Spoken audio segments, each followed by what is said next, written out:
Olá, Demel. Olá, amigos. A paz do Senhor para todos. Estamos aqui em mais uma gravação do nosso culto online.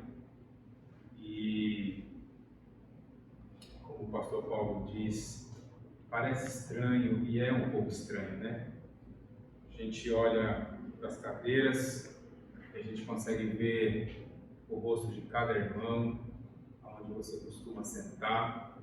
Isso nos bate uma saudade e nos dá a esperança de que dentro de pouco tempo nós estaremos juntos neste lugar.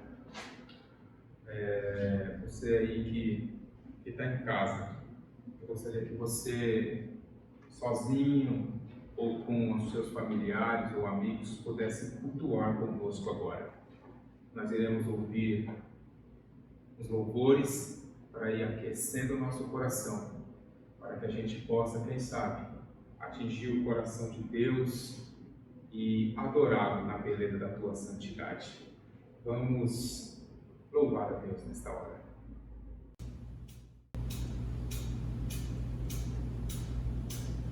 Maravilhosa graça.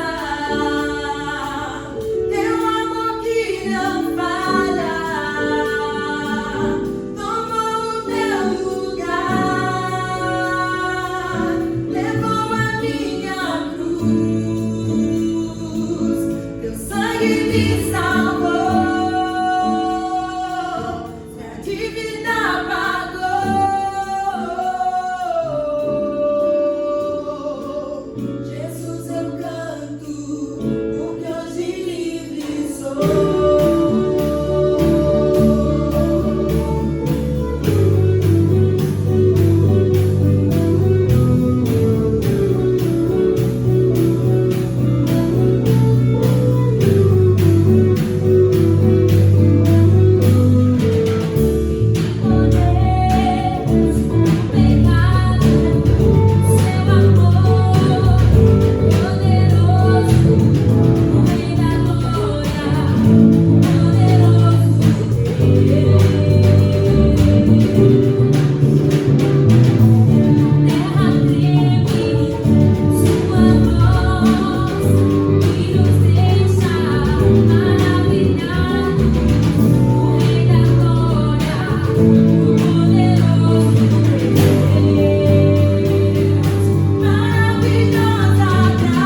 Nesta minha oportunidade, falar uma palavra ao seu coração.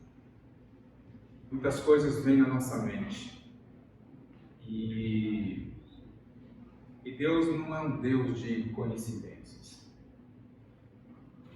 O ano passado a gente decidiu entre nós ouvir a voz de Deus e colocamos como tema para o nosso ano esperança. E a gente não tinha ideia como isso ia ser tão real para este ano. Como essa palavra, como esse sentimento, ele ia ser tão completo para famílias, para a humanidade, para a igreja. E por mais que a gente leia a palavra do Senhor e tente fugir do tempo e do tema que nós estamos vivendo no momento, para mim é quase impossível. Eu não consigo me desligar do que estamos passando ou do que está por vir e tentar sair desse tema e falar uma outra coisa para vocês. Então eu quero confessar que eu não tenho essa capacidade. Mas eu queria dar uma palavra de esperança para nós. Eu brinquei com o pastor Jonas ontem, que eu estava com uma palavra no meu coração e ela estava um pouco dura. E eu pedi muito a Deus para fugir dela. E eu não vou dizê-la nesta minha oportunidade, não vai ficar para este tempo. Porque o meu coração ferve de palavras boas e de uma esperança para os nossos dias. Esse tempo de confinamento, ele tem sido, não me entenda mal, mas às vezes um pouco engraçado. Lá em casa eu estou confinado, sem poder trabalhar. A minha esposa está trabalhando no home office e eu estou com a minha filha e ela tem algumas atividades escolares. Mas algumas coisas acontecem que são muito engraçadas. A minha esposa pede para eu ir em algum lugar, no mercado, na padaria, e antes dela terminar, eu já estou indo, porque eu preciso sair de casa. Semana passada ela até fez uma coisa que ela nunca fez. Ela pediu para eu jogar futebol. Perguntou se ia ter futebol. Eu falei, não tem, infelizmente não tem. Então são milagres que estão acontecendo, né? E são coisas engraçadas que estão acontecendo em meio à seriedade do momento, né? E, então, eu quero dizer uma palavra para o nosso coração nesta minha oportunidade. Jeremias, em suas lamentações, um dos seus versículos mais conhecidos, que está em Jeremias, Lamentações de Jeremias, capítulo de número 3, e o seu versículo de número 29. Ponha a sua boca no pó, talvez assim haja esperança. O profeta Joel, em um dos seus versos, ele diz assim: ainda assim, agora mesmo, diz o Senhor, convertei-vos a mim de todo o vosso coração, e isso com jejum, com choro e com pranto. E rasgai o vosso coração, e não as vossas vestes. Convertei-vos ao Senhor, vosso Deus, porque Ele é misericordioso, Ele é compassivo, Ele é tardio em irar-se, grande em beneficência, e se arrepende do mal. Eu estava meditando sobre rasgar as vestes. Que sinal é esse? Por que o Velho Testamento está repleto de homens que, mediante alguma situação, eles rasgaram as suas vestes, colocaram-se com roupas de pano de saco, alguns rasparam a sua cabeça. Por que isso? O que acontecia? Esse sinal de rasgar as vestes, ele nos traz a ideia de humilhação, a ideia de arrependimento, às vezes uma ideia de indignação, ou em outras passagens como luto, como um ato de desespero muitas das vezes. E eu fui estudar e ver alguns personagens que fizeram isso, que rasgaram as suas vestes diante de uma situação. E eu me lembrei de Rúben. Rúben, ele era o irmão mais velho dos filhos de Jacó.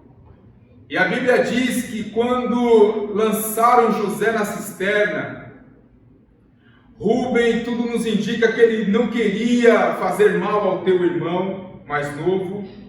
Ele não queria que os outros irmãos o matassem. Então ele propôs que deixasse o menino ali por algum tempo para ele aprender. Mas a Bíblia nos diz que os irmãos de José deixaram ele na cisterna, e quando vieram aqueles homens, eles venderam a José.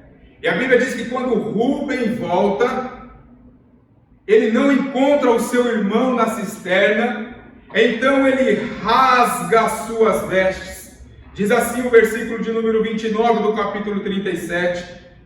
Quando Rúben retornou à cisterna, eis que José não estava mais ali. Então, enfurecido, rasgou as suas vestes. Sabe, meu irmão, tem momentos na nossa vida que a gente poderia fazer mais do que fizemos, do que foi feito.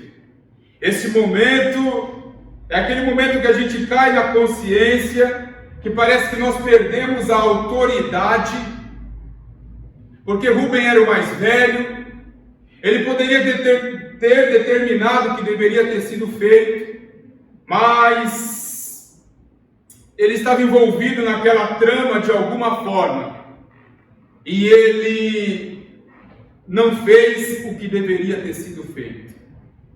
Assim é conosco. Há momentos na nossa vida que a gente poderia fazer mais do que estamos fazendo, e a gente não faz. E quando as coisas acontecem, é preciso rasgar as vestes, se humilhar, se arrepender e voltar ao Senhor. Quando eu penso em Josué, a Bíblia diz assim que Josué e o povo venceram e conquistaram a terra de Jericó. E eles se engrandeceram ao ponto da próxima batalha, a cidade de Ai.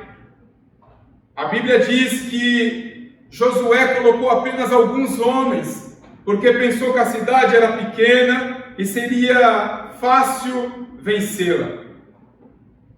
Então a Bíblia diz assim, no capítulo 7, versículo 6, então Josué, com as demais autoridades de Israel, rasgou as suas vestes, prostrou-se com a face rente ao chão, diante da arca do Senhor, e ali permaneceu em humilhação até ao cair da tarde.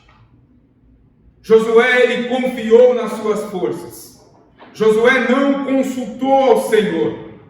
Sabe quando confiamos em nossas forças e nas vitórias que tivemos no passado?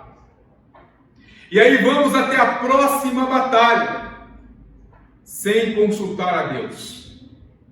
Vamos aos próximos desafios, sem ver o que Deus tem de estratégia para nós. E aí voltamos derrotados, voltamos humilhados. Sabe por quê? Porque Salomão já dizia assim, que a soberba procede à ruína. Irmãos, há momento que a gente se sente tão grande, tão cheio de força, tão dono da situação, e não consultamos ao Senhor. E quando não consultamos ao Senhor, muitos de nós voltamos derrotados, humilhados e cabisbaixos, e com muitas perdas, porque Josué perdeu muitos homens nesta batalha em Ai. E quando isso acontece, existe uma solução. A solução é rasgar as vestes e se humilhar diante do Senhor, nosso Deus. Louvado e engrandecido seja o nome santo do nosso Deus. A Bíblia também nos fala de um homem chamado Acabe. Pastor Paulo disse isso aqui esses dias e também ficou no meu coração. A Bíblia diz assim, no livro de 1 Reis, capítulo de número 21, versículo 25, 26 e 27. Assim, jamais houve alguém de caráter semelhante ao de Acabe. Ele foi capaz de se vender para fazer o que era mal perante o Senhor. Sendo instigado por Jezabel, sua esposa, ele tomou atitudes horríveis, seguindo os ídolos, e a exemplo de tudo quanto fizeram os amorreus, os quais o Senhor expulsou de diante dos filhos de Israel. Ao ouvir as palavras do profeta, Acabe rasgou as suas vestes, cobriu-se de pano de saco e jejuou. E ele se deitava sobre panos grosseiros e caminhava triste e abatido, com toda a mansidão entre as pessoas. Meus irmãos, sabe quando nós deveríamos, ou quando devíamos viver o propósito de Deus na nossa vida e não vivemos? Sabe quando as circunstâncias elas modificam o nosso caráter? Assim aconteceu com Acabe. o rei que se vendeu, o rei que não fez o que era para ter sido feito, um rei que se casou com Jezabel e, como a palavra do Senhor diz, ele foi manipulado, foi fraco em tudo quanto Jezabel lhe dizia. Sabe, quando nos desviamos totalmente do propósito de Deus para as nossas vidas, assim aconteceu com ele. Olha, eu não sei aonde vai chegar esse vídeo. Olha, nós não temos muito costume de falar para as redes sociais. A nossa igreja ainda está engateando nisso. Mas eu quero ser alguém nesta hora para falar o que Deus realmente pôs no meu coração. Há um propósito de Deus na sua vida, na minha vida, e nesse tempo não é um tempo de nos vendermos. As circunstâncias não podem mudar o nosso caráter. Precisamos seguir para o alvo, esquecer as coisas que ficam para trás e prosseguir para o alvo. Nós não podemos ser igual a Acabe. Sabe, o corona está aqui, o Covid-19 está mudando muitas coisas na humanidade, no nosso país, na igreja. Os pregadores não estão atendendo o telefone porque o telefone não toca. Os cantores também não estão atendendo agendas porque não há mais agendas.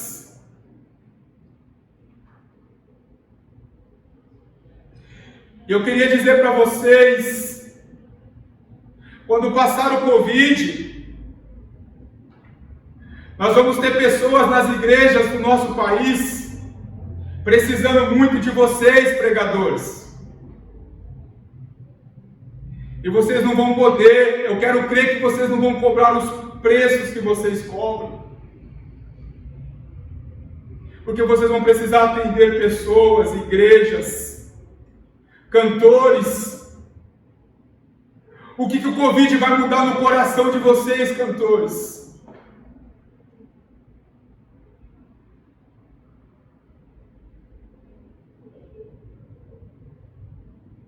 Vai ter tantas pessoas espiritualmente, emocionalmente enfermas. Aqueles que trabalham com coach cristão, o que vocês vão fazer? Vão continuar? Desculpa, mas eu tenho que dizer, vocês vão continuar cobrando tudo isso?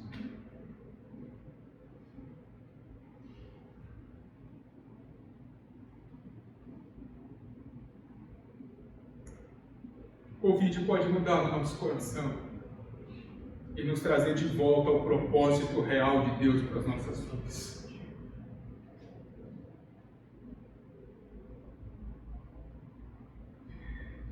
Sabe,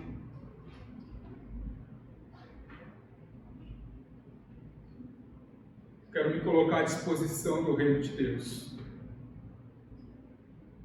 Após tudo isso passar, eu quero me assentar, quero orar, eu quero ouvir, quero me colocar à disposição do propósito do reino. Eu queria convidar você, do famoso ao simples.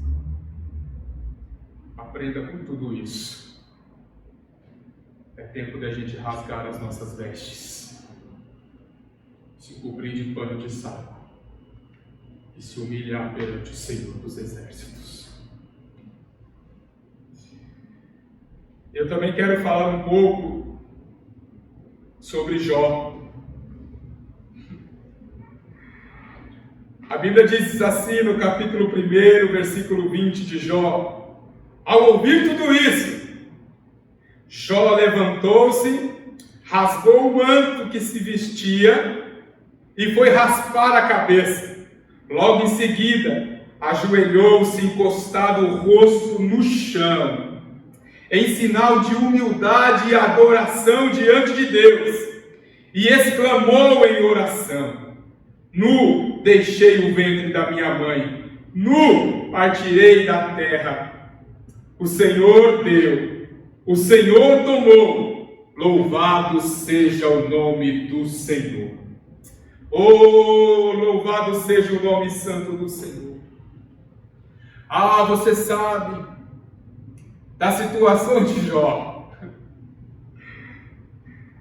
O Jó, ele recebeu algumas notícias que não eram fake news. Ele recebeu notícias de hora em hora do que estava acontecendo com seus bens, com a sua família, e eram notícias piores, guardadas as proporções, como a gente tem recebido. É recorde de morte na Espanha, é recorde de morte na Itália, e agora os Estados Unidos estão no recorde, na ponta de morte em 24 horas. E aí está chegando perto da gente. Nós já temos amigos que já foram infectados, parentes de amigos, e as notícias vêm chegando, e Jó estava assim, só as notícias, só as tragédias chegando, de hora em hora, e eu volto a repetir, não era fake news, era tudo verdade, era todas notícias verdade. Sabe, meu irmão, quando você é sincero diante de Deus, em tudo. Eu escutei do pastor Hermínio essa semana, num vídeo, que Deus fez um culto para dar testemunho de Jó. Deus chamou uma reunião só para dar testemunho de Jó. E aí agora, Jó está nessa situação. E um amigo nosso nos trouxe esses dias atrás uma revelação, dizendo que quem sabe Jó era daquele tipo de gente tão abençoado que queria estar no controle de todas as coisas. Jó, a Bíblia diz que ele sacrificava pelos pecados que os filhos ainda nem tinham cometido. Sabe, conhece pessoa assim? Que ele quer estar no controle de tudo. Ele quer estar no controle dos filhos. Os filhos têm que andar como ele quer, e ele tem que estar no controle da casa, ele está no controle das coisas, tudo que ele põe a mão, ele tem que estar no controle. Jó, talvez era um homem desta natureza, mas crente, mas um homem temente, que se desviava do mal. E Deus permite um negócio desse, quem sabe, para dizer: Jó, você não está no controle de todas as coisas. Você não tem domínio do amanhã. Você não tem domínio dos 5 minutos que estão por vir. Amigo, quando a gente chega num ponto como esse, que Deus nos manda algo para nos dizer, para nos provar que nós não estamos no controle de todas as coisas, é tempo de rasgar as nossas vestes. É tempo de nos humilhar, ajoelhar e fazer igual Jó, adorar a Deus, dizendo: Deus deu, Deus tomou, bendito seja o nome santo do Senhor. Eu não sei o que vai acontecer daqui para frente. Eu não sou um profeta do caos e também não quero ser de falsas esperanças. Eu sei que Deus está no controle disso. E o que cabe a mim e a você é entender que se Deus fizer, Ele é Deus, e se Ele não fizer, Ele é Deus. E Jó só pôde dizer isso porque ele entendia que tudo quanto ele tinha foi Deus quem deu. E ele tinha o direito de tomar. Mesmo sem entender. Mesmo quando chegamos ao ponto de não entender o que está acontecendo. Eu queria te convidar a se humilhar diante do Senhor. Suplicar a Ele. Olha, suplicar não é orar. Não é aquela oração que a gente faz, às vezes simples, Senhor Deus, eu te agradeço. Não. Quando nós estamos falando de súplica, nós estamos falando de suplício. Nós estamos falando de algo que vem de dor, de sofrimento. Suplica ao Senhor, se humilha diante do Senhor. E Ele é um Deus poderoso para nos dar o livramento. Louvado seja o nome santo do Senhor. Eu já estou terminando, mas ainda quero dizer uma palavra para o nosso coração. Eu poderia aqui falar sobre Mardoqueu, que ao saber que o decreto do rei iria atingir todos os judeus e todos iriam morrer, ele vai para a porta, ele rasga as suas vestes, de um sinal de indignação, de chegar perto do Senhor, de falar com Deus, e ele vai para a porta do palácio e lá fica até que ele é atendido pela sua sobrinha Esther. Então ele diz para ela algumas coisas e ela compreende que é um tempo de jejum, é um tempo de humilhação, é um tempo de oração para que o Senhor entre com livramento. Louvado seja o nome santo do Senhor. Nós poderíamos falar também de Davi, nós poderíamos falar de Ezequias, mas não há tempo para tudo isso. Aleluias. Mas eu queria falar de um versículo, e este acredito que seja o último, o penúltimo, né? Eu vou voltar no que eu li de Joel, que diz que rasgai os vossos corações e não os vossos vestidos. O que acontecia de rasgar os vestidos era algo que queria mostrar para diante do povo a humilhação e tudo isso. Mas hoje não é preciso fazer isso.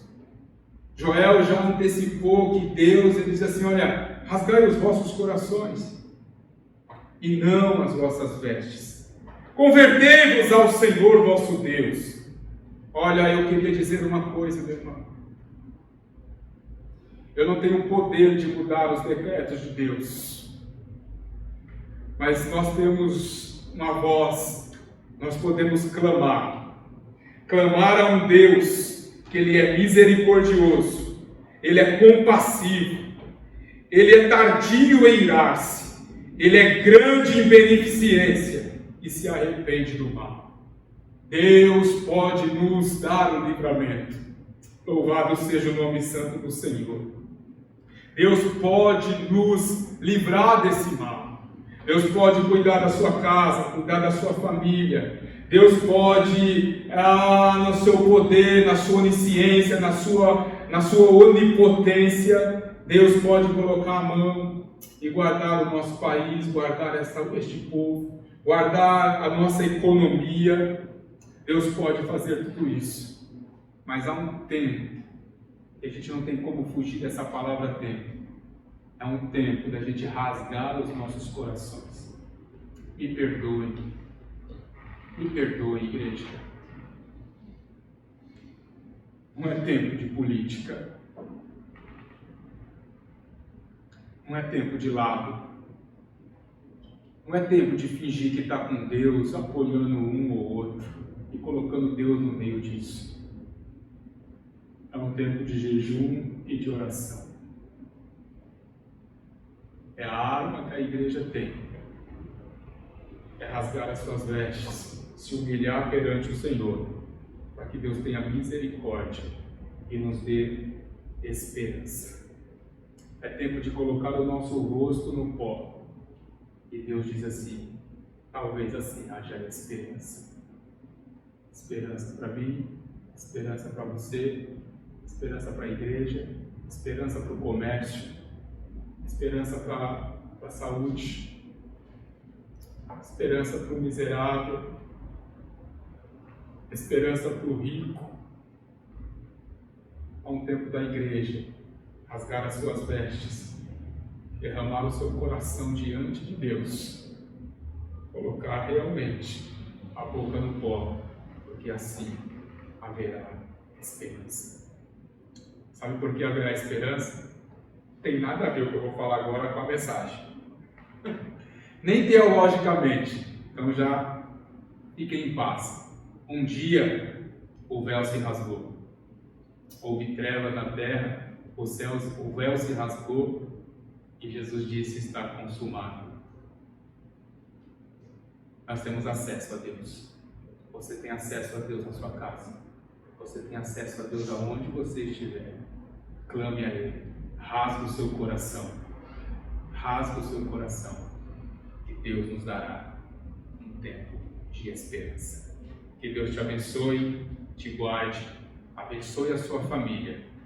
Em nome de Jesus. Vamos orar. Senhor Deus e Pai, quero te louvar, Senhor, e te agradecer, Senhor, por esta oportunidade de chegar no lar, Senhor, dos irmãos desta igreja, de algumas pessoas, Senhor, que conhecem a nossa igreja, de nossas famílias. Eu queria, Senhor, dizer que é um tempo de esperança para eles. Pai querido e santo, como eu disse, Senhor, nos vídeos atrás, esse tempo de angústia, Senhor, é um tempo de aperto, de lugar apertado, Senhor, mas Tu és a nossa esperança, Tu és o nosso refúgio, a nossa fortaleza. Pai querido, toma, Senhor, o lugar do Teu Filho. Senhor, não deixa, Senhor, ele cair, Senhor, em tempo de depressão, de desespero, de ansiedade. Pai querido e santo, não deixe, Senhor, Pai querido, ele fugir do propósito, que ele possa não se vender, Senhor, diante dessas dificuldades, como fez Acabe, mas que nós possamos nos humilhar, Senhor, perante a mão do Senhor, para que este mal não chegue, Senhor, Pai querido, neste país de uma forma devastadora. Deus de poder e de graça, toma, Senhor, esta humanidade em Tuas mãos, Senhor. Nos ajude a reconhecer, ó Pai querido, que Tu és um Deus, Senhor, todo-poderoso, e que Tu, Senhor, faz como queres. Seja adorado, seja engrandecido, Senhor. Nós iremos Te adorar, ainda que tudo passe, Senhor, ainda que nada aconteça da forma que nós queremos Te adorar, Senhor, em tudo. Pai querido e santo, que os Teus anjos, Senhor, acampem, Senhor, ao redor de cada lar, Senhor, de cada família que aqui está me ouvindo. É o que eu Te peço, no nome de Jesus. Amém. Que Deus Te abençoe.